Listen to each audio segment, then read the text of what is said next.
La Russie contrôle près de la moitié du gaz qui entre en Europe. Certains pays européens sont 100% dépendants de la Russie pour leur gaz naturel et pour leur énergie. Et cela veut dire du pouvoir politique. Et c'est mon travail de trouver, en coopérant avec l'Union européenne et Bruxelles, et avec les États membres individuellement, un moyen de contrer cela.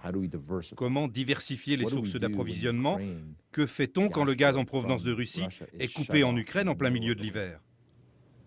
La crise du gaz de l'hiver 2014 en Ukraine est pour l'administration américaine l'acte 1 d'une nouvelle guerre froide énergétique.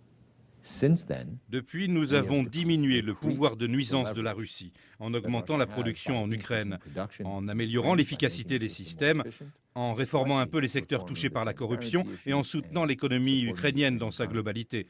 Mais la Russie a contré. La Russie contre par le nord, en construisant le pipeline Nord Stream.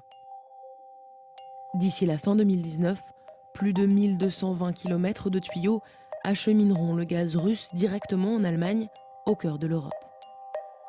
Raison de plus pour le département d'État de promouvoir le gaz méditerranéen et son éventail de pipelines vers l'Europe. Pourtant, certains experts doutent du réalisme des projets de gazoducs méditerranéens.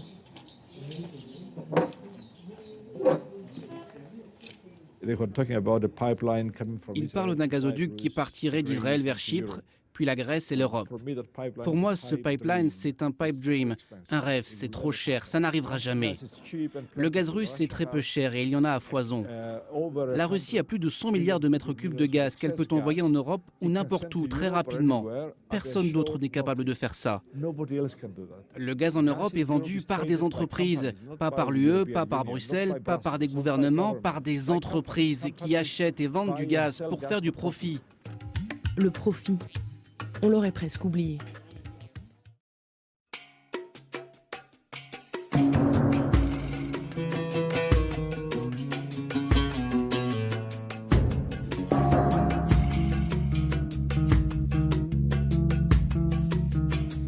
Je suis né dans un pays qui n'existe pas. Je suis né sur une terre qui n'est plus à moi.